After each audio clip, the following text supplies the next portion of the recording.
అసలు నేను రాకడకు సిద్ధంగా ఉన్నానా లేదా అని ఒక వ్యక్తికి ఎలా తెలుస్తుంది? దీనికి ఏదైనా మీటర్ ఉందా? థర్మామీటర్ పెట్టి జ్వరం చూసినట్టు మన ఆత్మను చెక్ చేసుకోగలమా? ఖచ్చితంగా చెక్ చేసుకోవచ్చు. మనం రాత్రి పడుకునే ముందు ఏం చేస్తాం? ఇంటి తలుపులు సరిగ్గా వేసామా లేదా, గ్యాస్ సిలిండర్ ఆఫ్ చేశామా లేదా అని 1-2 సార్లు చెక్ చేసుకుంటాం కదా. ఎందుకంటే దొంగలు పడతారేమో, ప్రమాదం జరుగుతుందేమోనని భయం. మరి ఈ రాత్రి మన ప్రాణం పోతే, లేదా ఈ రాత్రి యేసయ్య వస్తే మన ఆత్మ పరిస్థితి ఏంటి? అందుకే ప్రతి విశ్వాసి ప్రతి రాత్రి పడుకునే ముందు, దిండి మీద తలవాల్చే ముందు దేవుని వైపు చూసి ఈ 3 ప్రశ్నలు వేసుకోవాలి.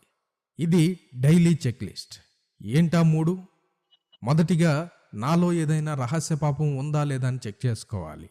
ప్రభువా, నాలో ఎవరికీ తెలియని పాపం ఏదైనా దాగి ఉందా అని అడగాలి. లోకం మనల్ని పైనే చూస్తుంది. మనం వేసుకున్న మంచి బట్టలు, మన మాటలు, మన నవ్వు చూసి అబ్బో ఎంత మంచి వ్యక్తో అనుకుంటారు. కానీ మన హృదయం అనే గదిలో ఏం జరుగుతుందో మనకు ఆ దేవునికి మాత్రమే తెలుసు. రహస్య పాపం అంటే ఏంటి?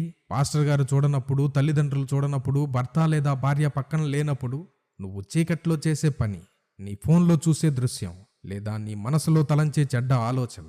నన్నెవరూ చూడట్లేదు కదా అని నువ్వు అనుకోవచ్చు, కానీ దేవుని కన్ను ప్రతి చోటా ఉంటుంది. బైబిల్లో దావీదు అంటాడు కదా, నా రహస్య పాపములను నీ ముఖకాంతిలో నీవు ఉంచుకొని ఉన్నావు అని. ఒకవేళ ఈ రాత్రి యేసయ్య వస్తే ఆ రహస్య పాపంతో నువ్వు పట్టుబడతావా? అదే గనుకుంటే ఇప్పుడే ఈ క్షణమే ఒప్పుకో. దాన్ని రేపటి వరకు వాయిదా వేయకు.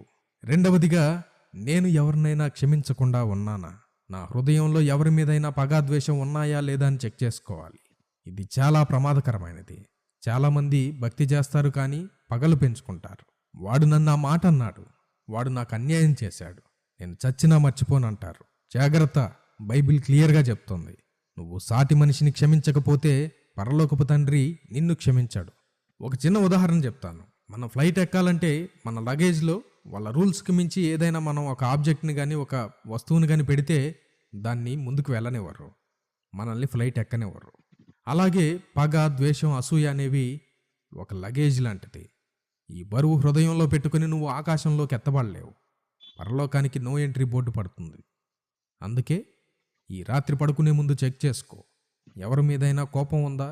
ఫోన్ చేసి మాట్లాడకపోయినా పర్లేదు, కనీసం మనసులో అయినా ప్రభువా వారిని నేను క్షమిస్తున్నాను, ఆ భారం నాకొద్దని చెప్పేసేయ్. నీ గుండెను తేలిక చేసుకో.